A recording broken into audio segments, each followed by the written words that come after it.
This is the Yanks Go Yard Podcast with Adam Weinrib and Thomas Carinante. Welcome to the Yanks Go Yard Podcast, the only podcast that gets you Bronx bombed on a weekday afternoon and on a Thanksgiving weekday afternoon. I am Adam Weinrib alongside Thomas Carinante, joined today on the live stream by our buddy, comedian. You might know him from the Simply Safe commercial. You might know him from the Jaeger commercial, but you'll know him from his takes on New York Yankees baseball after today. Ken McGraw, thanks for joining us. Thanks for swinging by for the holiday show. Adam, Thomas, thank you for having me. I'm excited to talk some November baseball, the Yankees in November where they belong. Super stoked. Thanks for having me.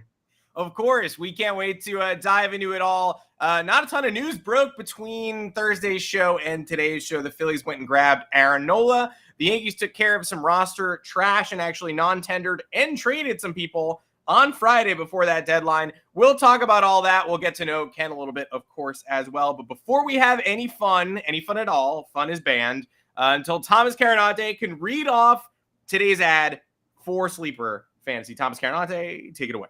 Of course. What's up, everybody? Thank you for joining on in. Yanks Go Yard is here. They're partnering with Sleeper Daily Fantasy to give new users a first deposit match up to $100. Pretty good deal. Make sure you just use that code FANSIDED2, numeral 2.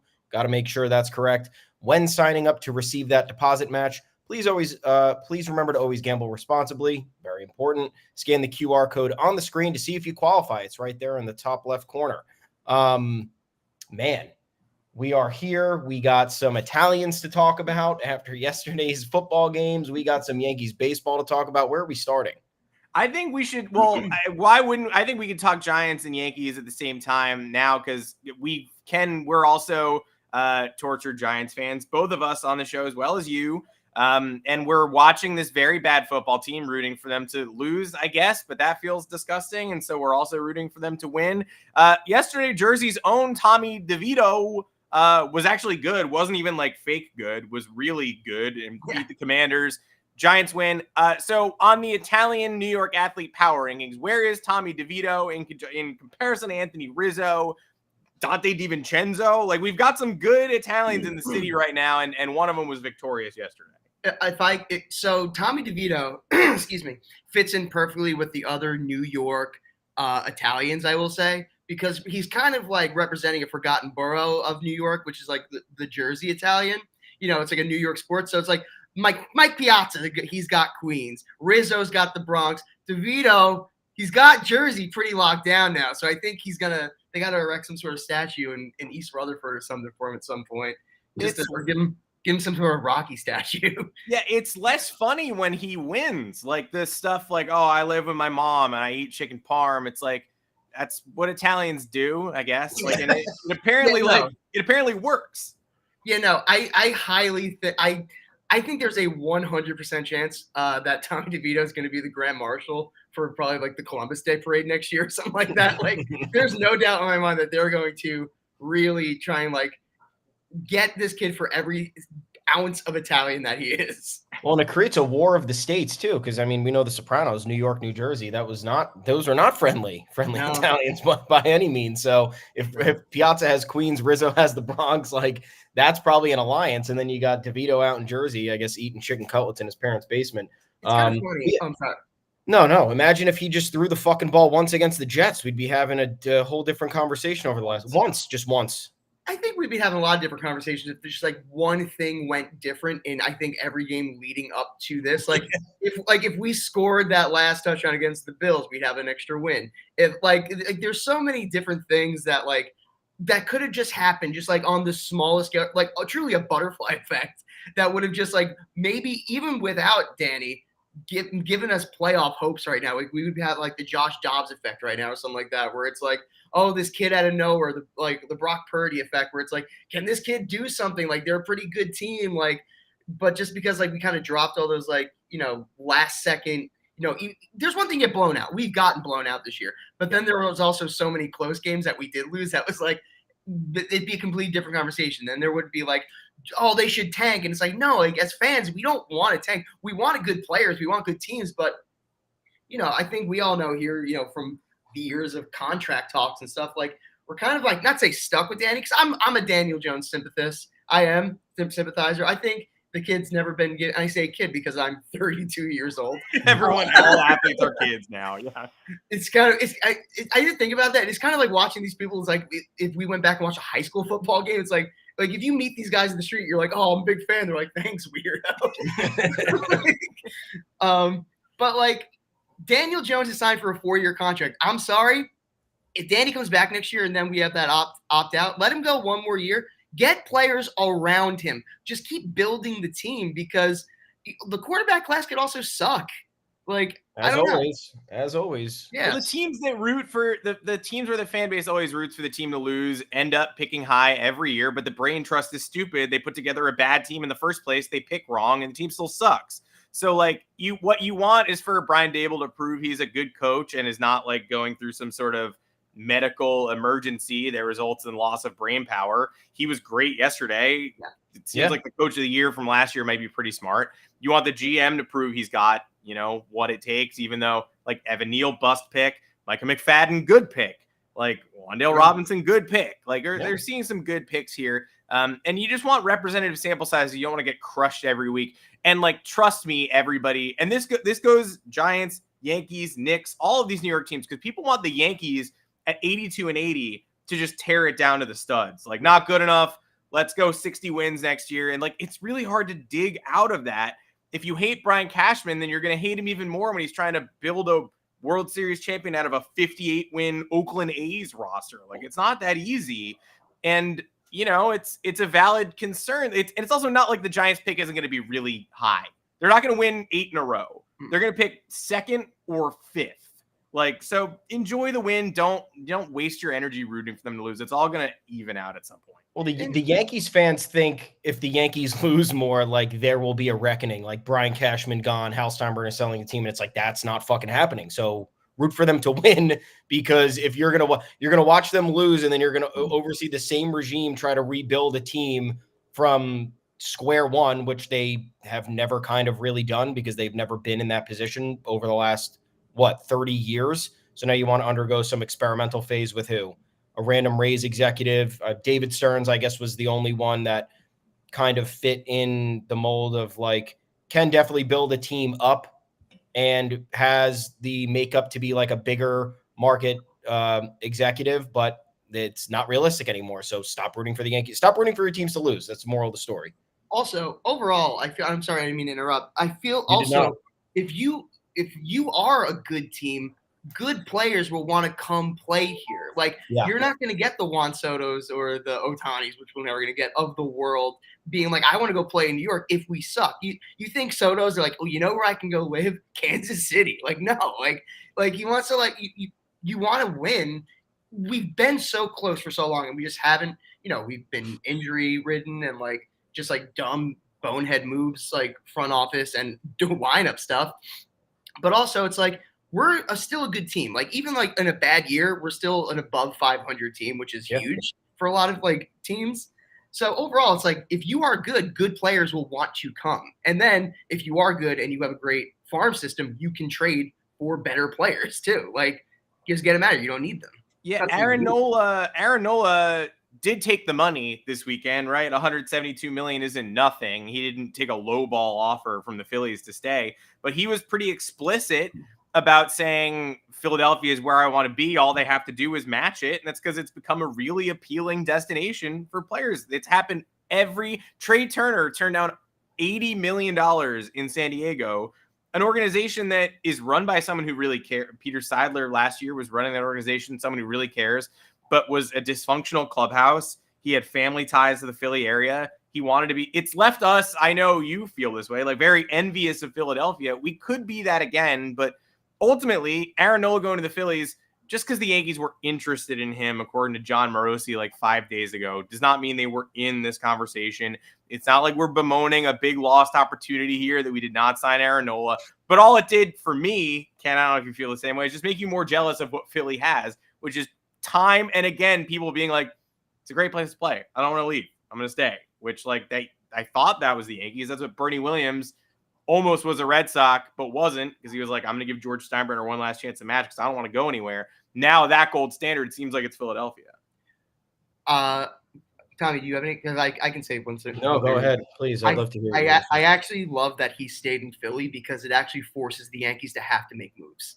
Yeah. It's like they can't rely on this to kind of be like, well, we did it. Like, to fans, see, we did it. Like, we're working on our bullpen. We're doing stuff like no, it's like now they're forced to really look at their team, excuse me, and evaluate what they need and who they need to go after really aggressively. Because if that seemed kind of like an easy volley and we lost it, now you got to do something big.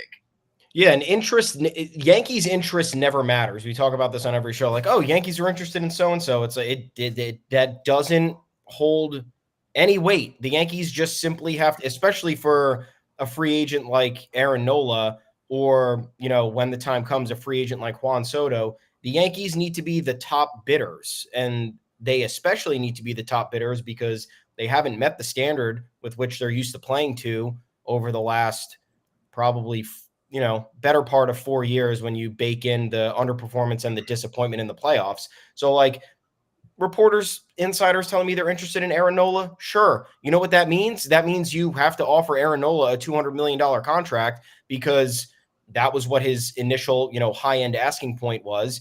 And you know that if he's taking a discount anywhere, it's going to be to return to Philly, a place where he started and played his whole career, where he's been comfortable, where he has had a winning culture around him. So, like, that's another part of the offseason that I'm sick of as it pertains to the Yankees. Like, I don't care who they're interested in. I just care about who they're offering the most money to, who they are prioritizing in that sense, where it's like, we're not being outbid here.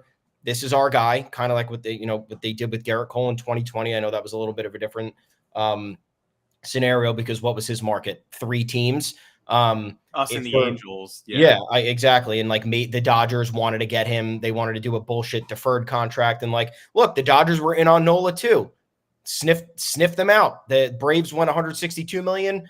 According to the reports, the Dodgers went $165. It's like, that's not getting the job done. You're the second richest franchise in the sport. Like, you're either wildly outbidding the next bid to convince that person to come, or you're just not involved. They're not going to choose you. They're not, the Yankees and Dodgers in some years I've seen, they're trying to nickel and dime. They're trying to make sure that they're not paying for these regression years. And it's just a giant waste of time for everybody.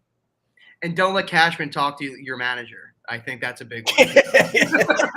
Don't let Cashman talk to you. Yeah, letting Cashman in the background of the office being like, can you put me on? Can you put me on the phone? Or like, no. I'll tell you what, if the Yankees want to sign anyone in the world, take whatever money, like take 20 grand and just fly them out and give them Aaron Judge for the weekend. Take you around New York City, go to the Bronx Zoo, go to Little Italy, get dinner, like put it on the company card. And then at the end, Cashman just shows up with the contract and you sign and that's it. Show them how great it is being here and how much fun you'd have and the camaraderie. Like, that's what they did with Cole, and it worked. Like, everything we hear. So Garrett Cole, like, they flew out there. David Cohn, Andy Pettit, his idol, was part of it. They gave him a bottle of wine that he liked. They researched it.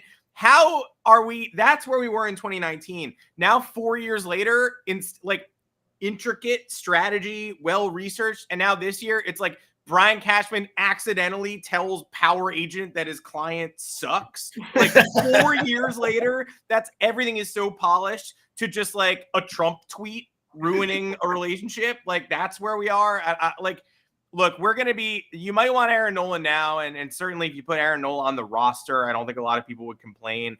But I do think if it's, hey, overpay for Nola, go to 200 million while the Phillies go to 170 or try to call their bluff, or be the high bidder by a mile for Yamamoto, which is what you're going to have to do to get him. Like, I would much rather go 250 mil over 9 years for a 25-year-old than top 200 million and beat the Phillies out for Aaron Nola, which is the city he wanted to live in and pitch in anyway.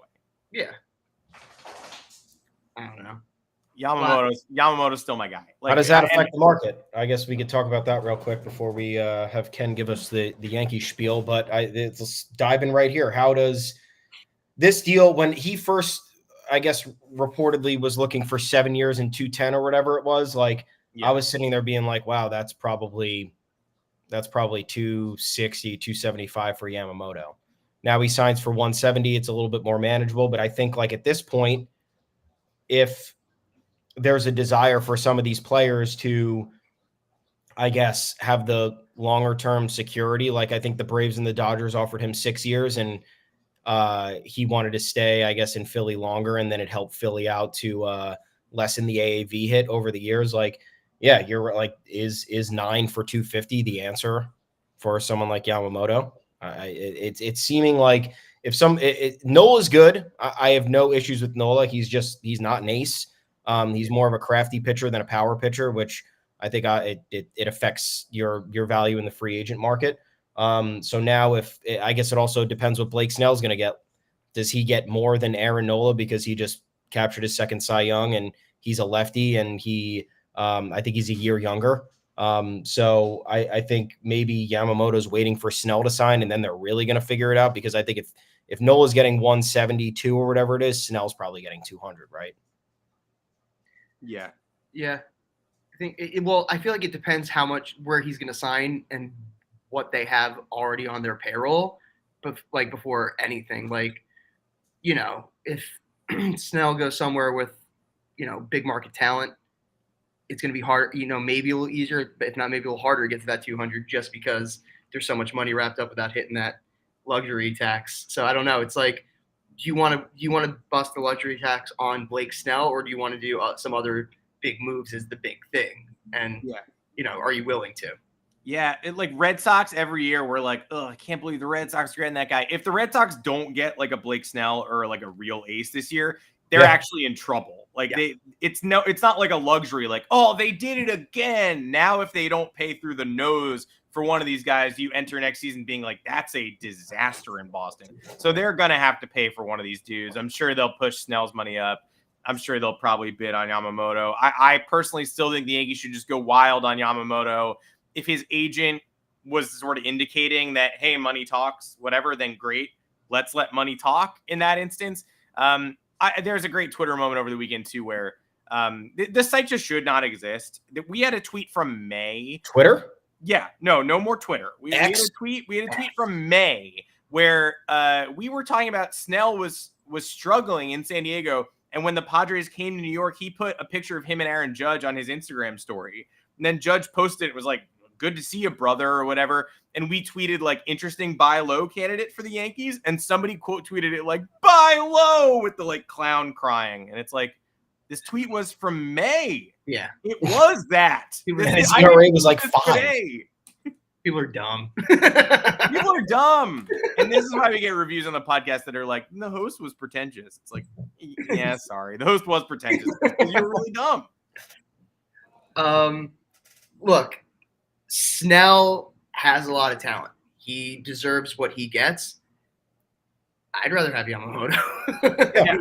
I mean, I think that's what it comes down to. I think if you ask fans what they prefer, I think the excitement around Yamamoto is so there. And for the Yankees, Yamamoto could say money talks, and his, Magic could say money talks, but Yankees, think of those jersey sales. Think of like the return you get on this kid for that big signing. And then also he's an absolutely insane pitcher. Like you want someone like that in New York City. You want someone like that here. Yeah. My biggest thing is the amount of free agents they avoided, where it was like you could get a guy in his mid-20s and pay and lessen the amount of regression years that you're paying for. Like Machado, Bryce Harper, and who else was in the mix? Like right before, there was one other that was like where they hit free agency relatively early. Oh, Seager was the other one. Yeah. Where it was like you're hitting free agency at 26, 27. That's so rare nowadays because you have to be a Super 2 player. You got to fucking get through, all those years of service time and thrive throughout. It's a crapshoot. You could be stuck with a bad team, and you still have to make sure that you're pulling your weight there. They had 3 opportunities to do that, and it's like, we know you're cost conscious with spending and that they let present spending affect future spending. It's like, why is this not where you give the 10 to 12 year deal?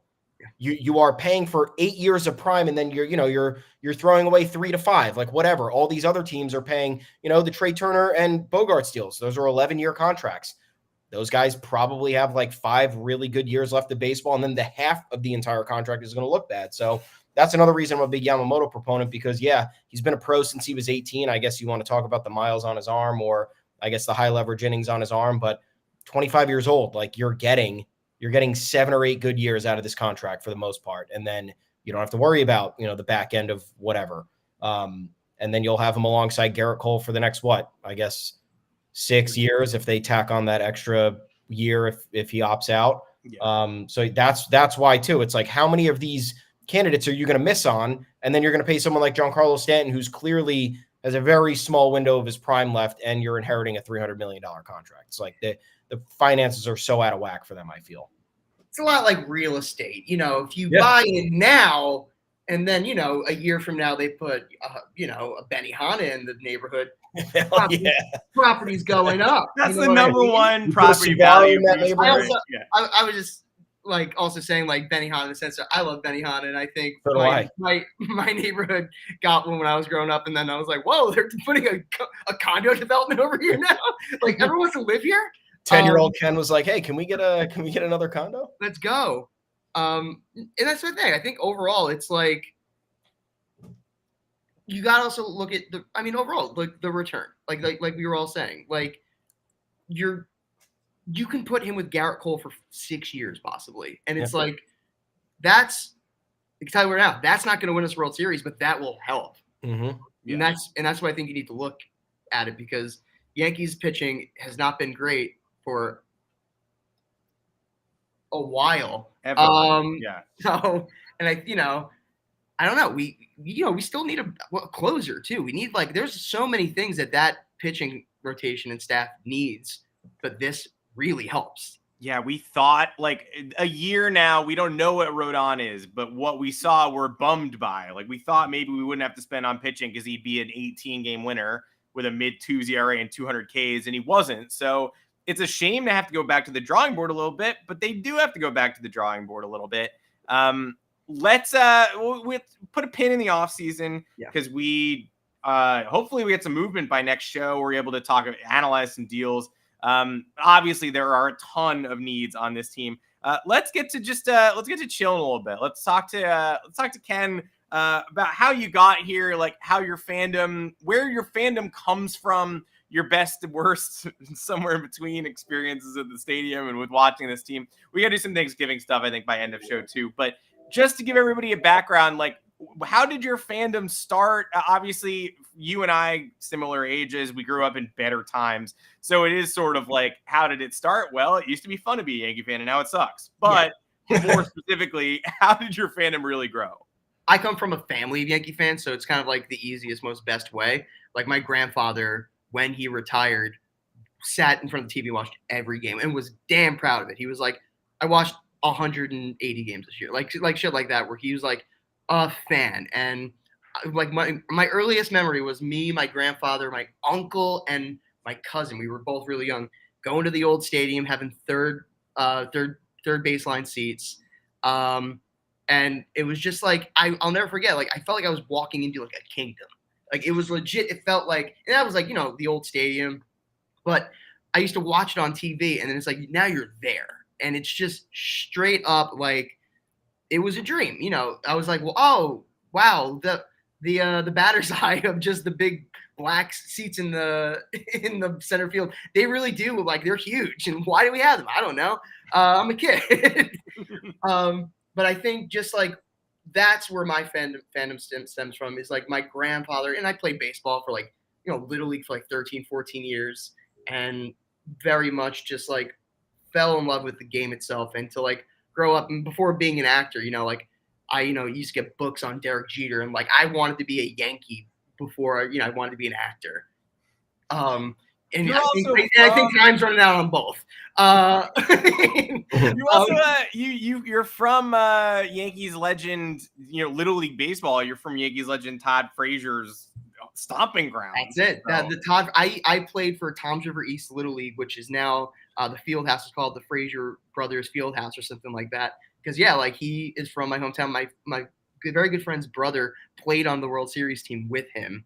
So growing up hearing these stories of oh, that's Todd Frazier, going into this. This is Little League, and we have a whole system with indoor batting cages, indoor where you can work out and play. It's not just fields and dugouts, and going and seeing the banner and seeing the Wheaties boxes, and it's I was like, can I play here? Is this okay? Like, I'm okay, but like, you think I can play here and be like a Little League World Series champion? I couldn't. I didn't. Spoiler alert. But yeah, that was like super cool, kind of like growing up in like baseball town USA, I would say. Like, and this first thing, being from Tom's River, people like Tom's River, like, oh, Little League. And it's like, yeah, that or like our water caused cancer at one point. And like they did like James Gandolfini was in a movie about it, I'm pretty sure. So like those are like the two things I know from my hometown.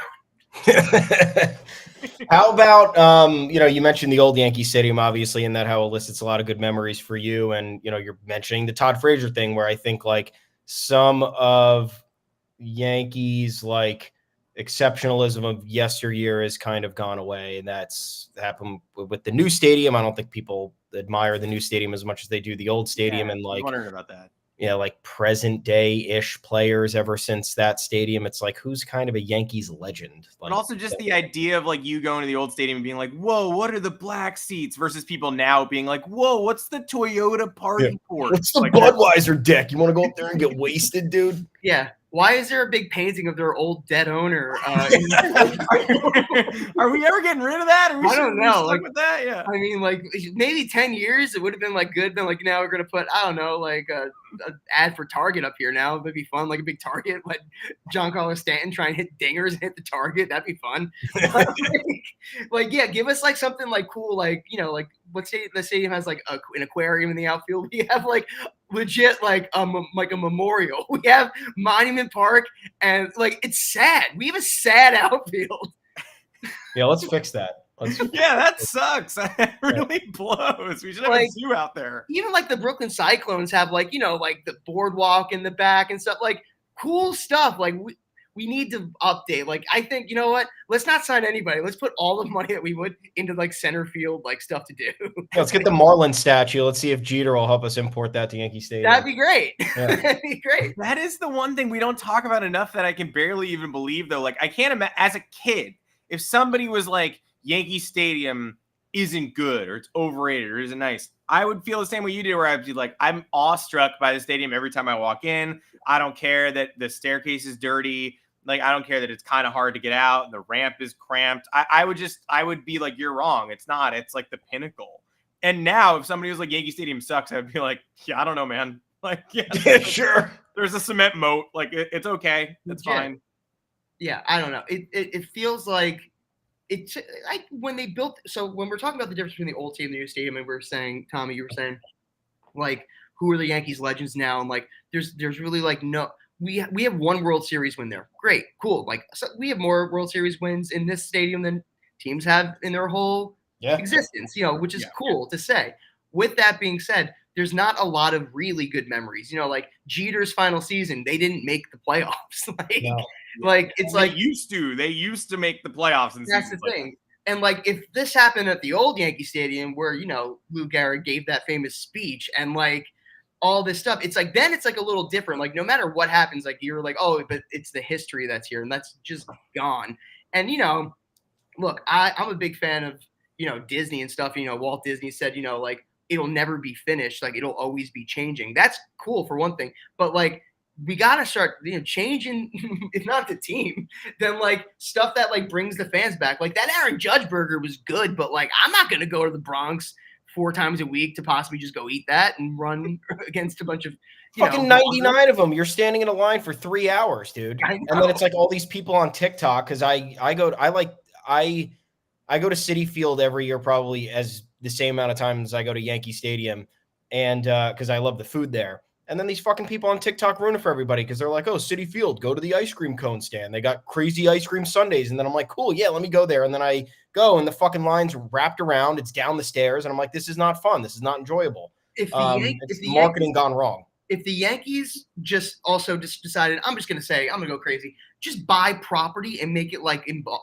Boston, like Yankeeville, that would be like it'd be a fan destination, people fighting hand over foot for good reasons to like get there and like go check out some sick food spots, go check out like good merch, and like I'm a big supporter of like the small businesses around there, but like work with them and like let's shut down like a portion of this area, make a small park, like a small like little field where it's like you can do like events and stuff like that. Like there should be events during the day. There should be stuff that are driving people to the stadium. Like you get off the subway. McDonald's. I'm sick of seeing that McDonald's over there. I was gonna say, like, I'm a proponent of the small businesses. I don't need that McDonald's. I don't need that Taco Bell. Like, No. I need exactly what you're talking about. You look at other cities that have a ballpark village in St. Louis, Kansas City, Atlanta. Every time an Atlanta playoff game, they cut to like the Battery. And I don't want Yankee Stadium to be in White Plains, but you can do that around Yankee Stadium in the Bronx. You really can. Steve Cohen's doing it. Yeah. Like we have that entire field that the old Yankee Stadium used to be on that you could just look. I'm not a city planner. If I was, I'd be on top of this. But you really should put a Benihana in there. Yeah. Put a Benihana in there. Call your representatives and tell them to shut down River Drive. But like, look, if we can redirect traffic, I don't know how they would around the stadium some other way and just close that main road. First off, dangerous. Sorry, I'll say it. And second, like you have so many things we could do. Imagine getting off the subway and walking through a village to get to the stadium and being like, damn. And then it being like, those nights where we stormed the streets after, we beat the Astros 1 game out of 4. We want Houston. Like, we got to stop chanting that at some point. Please guys. I think that would just like, it would reinvigorate the love of, not to say the game, because everyone loves the game. If you're not a fan of the game, you're not going to be a fan of the team. It'll just be like a reinvigoration of like the New York Yankees. It's like, look, I fell in love with this team because of my grandpa and him telling me stories of like all the players coming out and getting to meet like Reggie Jackson and like all these guys, like stuff like that. Like when they would walk to like their cars. And like now it's like, not to say players and stuff, like they're so untouchable for a good reason. They're worth millions and millions of dollars. Yeah. But like, like this is not our grandparents or parents or uncles and aunts teams anymore. This is our team. And we need to kind of like make an establishment for the next generation of Yankee fans where it's like, this is cool because we fought for you to do this. Yeah. I mean, not to get back to but Philly, like the Phillies won a playoff game. They went across the street to the Ballpark Village bars and like partied with the fans. Yeah. Can you imagine Aaron Judge and Anthony Rizzo partying? Like you would not be able to find them right now. You can't get into the 40-40 club. No. But theoretically, if there were a Ballpark Village across the street, they could at least pop in and wave like the Queen and then go to wherever they want to go after the game. It would be nice. Even like Dallas has like, like the club in the stadium, like that the players come out through, like, different sport and stuff. But like, this is like visionary stuff that the Yankees could have done and they didn't. I don't know. I love this team so much. I just want to go to the stadium like with my girlfriend and be like, you want to go hang out tonight? And it's like, not even go see the game. Well, not even go in the stadium. Just want to go watch the game somewhere around the stadium and just like be amongst the fans. Because like, it's truly like very New York where it's like when you walk out of that building, you're just on the street. Yeah.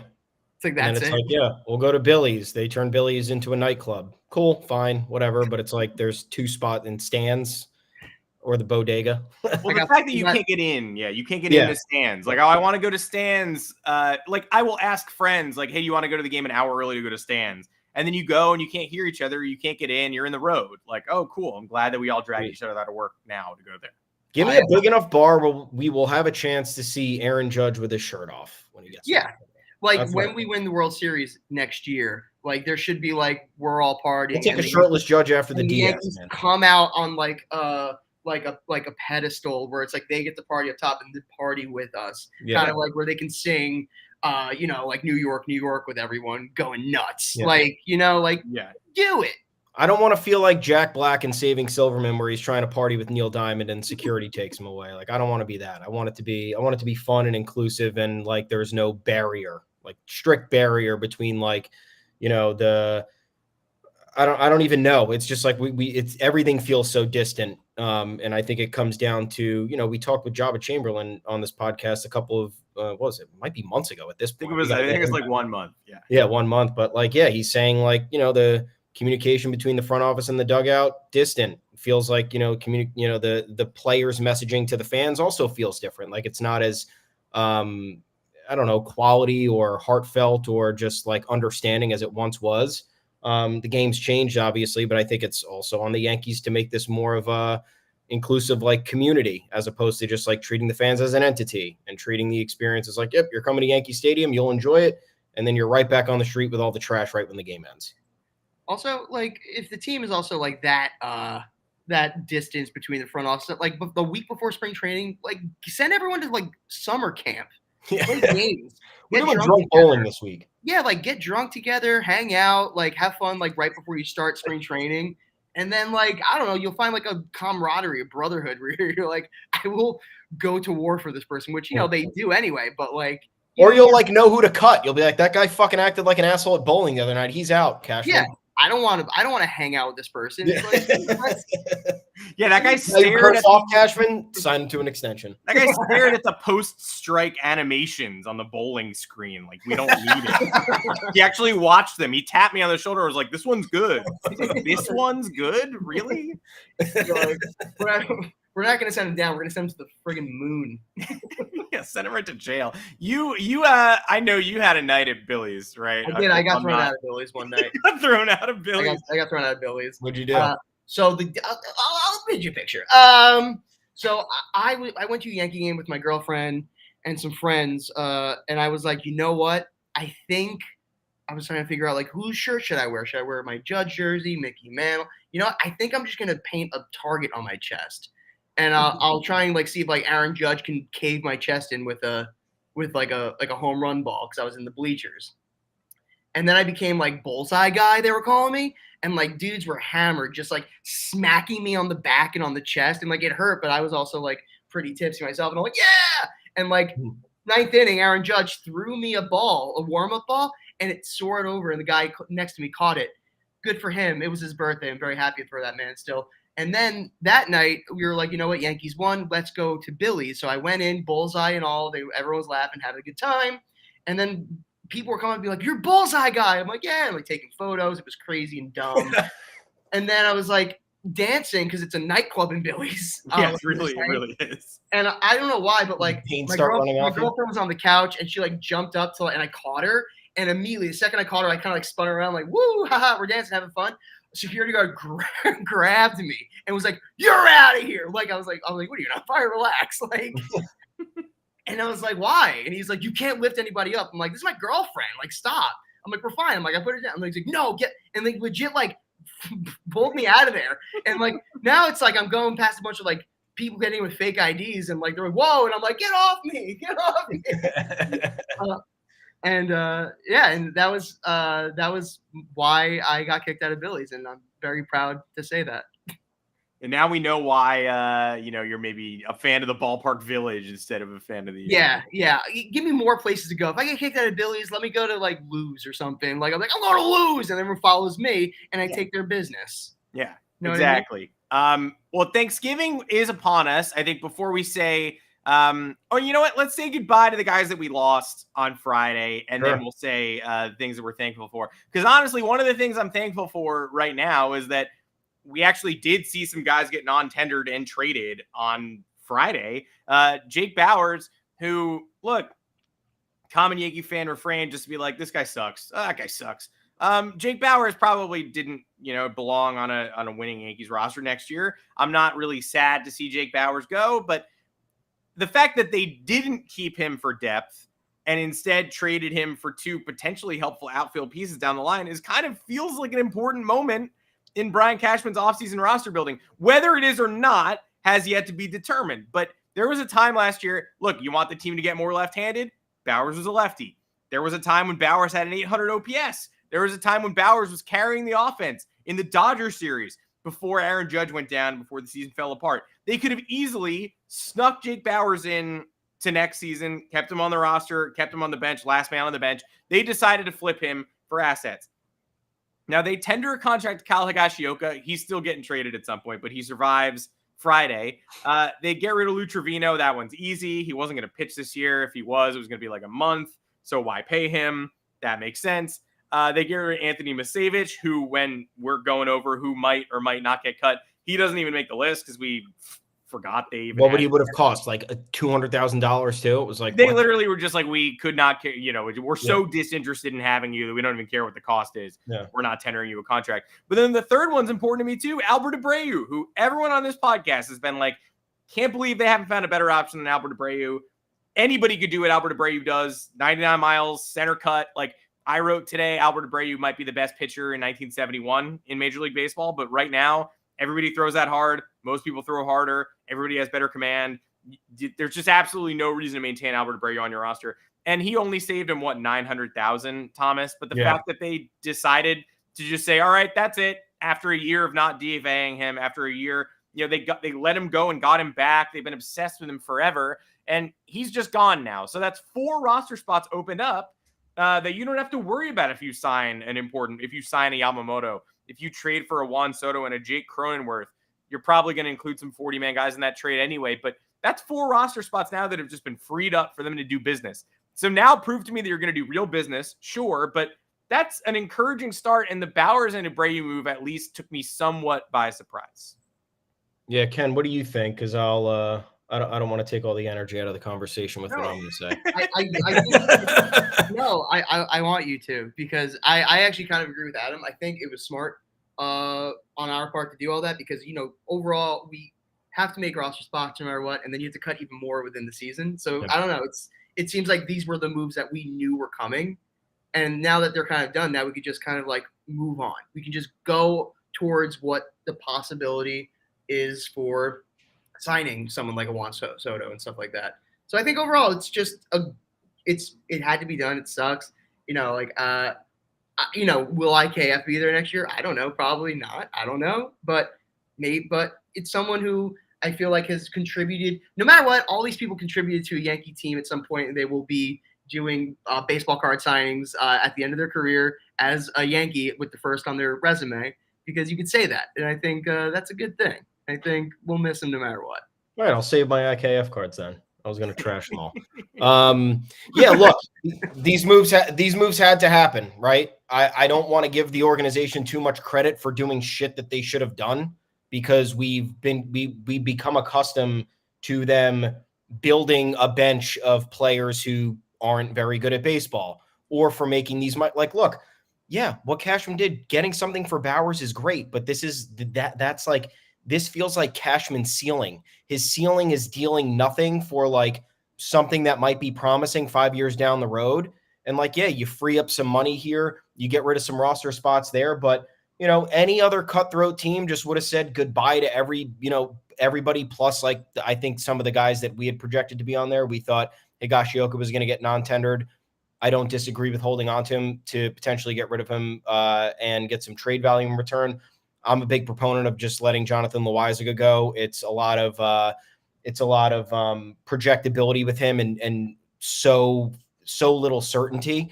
So look, these are, I do have to say, I'm glad that these moves happened, and I'm glad that they are seemingly preparing for something larger, but I don't want to lose the grander picture here. It's like, this is what the norm should be. This is the Yankees. They don't need to hold on to players to see trades through, or to see projectability through, or to, spend an extra year on somebody who still has yet to fulfill their potential.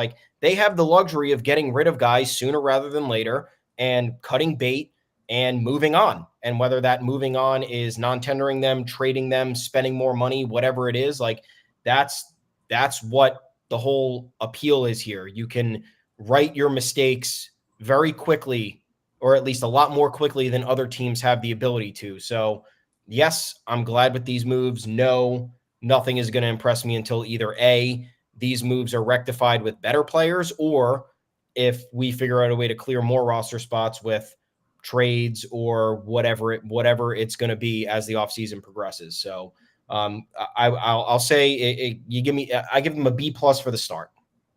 That's what they get from me. I give him a B+ for the start too. We don't disagree on that, but I was so prepared because we had to wait past the 8 p.m. deadline to even learn what we were going to get. So I was so prepared to give them a D-. Yeah. It was just going to be Jake Bowers. They fucking waited an extra hour to do it. They didn't release it until 9:00. Yeah. Of course, we're running it back with Abreu. Why wouldn't we be? I was prepared to get on here and be angry, but instead I'm getting on here and being like, we freed up 4 roster spots. I don't think we'll ever hear from the people they got for Jake Bowers again, but I don't think that really matters. I still think it's cool that we have 4 holes on the roster. Now, Ken, I know we got to get you out of here, so let's do some Thanksgiving some summary statements, things we're actually thankful for as Yankee fans, as New York sports fans. I mean, I'm potentially thankful for the fact that we did see some movement on the roster on Friday. I'm thankful for the fact that Brian Cashman didn't ruin the relationship with Yamamoto's agent. He only scarred it and scorched it. I'm grateful that Brian Cashman slept on the street again last weekend.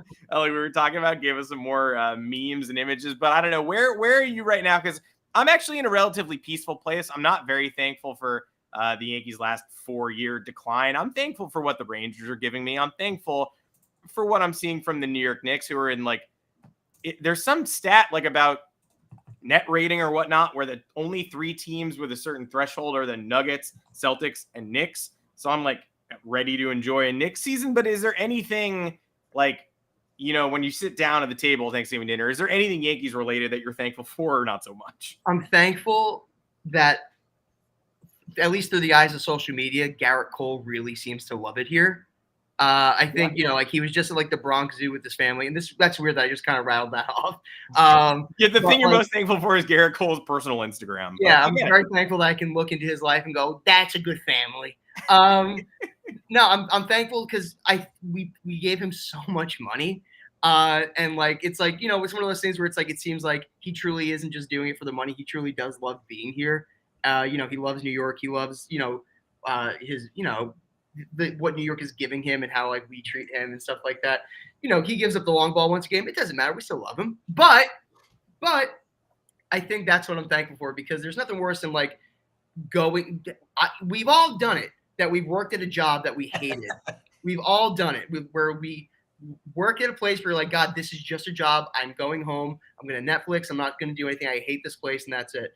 And it's no, it seems like he truly is he works at the stadium, and then he truly gets to live in New York and raise his kids here. And I don't know, I very much think that's what I'm thankful for. I'm thankful to see when people want to be here. And because I think that reflects on the field and shows that they really do care about the team, which it means so much to us as the fans. So, that's what I feel. And I don't want to ramble on, but I understand Aaron Judge is from California, and when we were almost not going to get him back, we were all very nervous and scared, because it's he's going to go where he wants to be, and it seems like Aaron Judge really wants to be here. So that's what I'm thankful for. I'm thankful that I get to rep a team that people are they love it here. This is their home.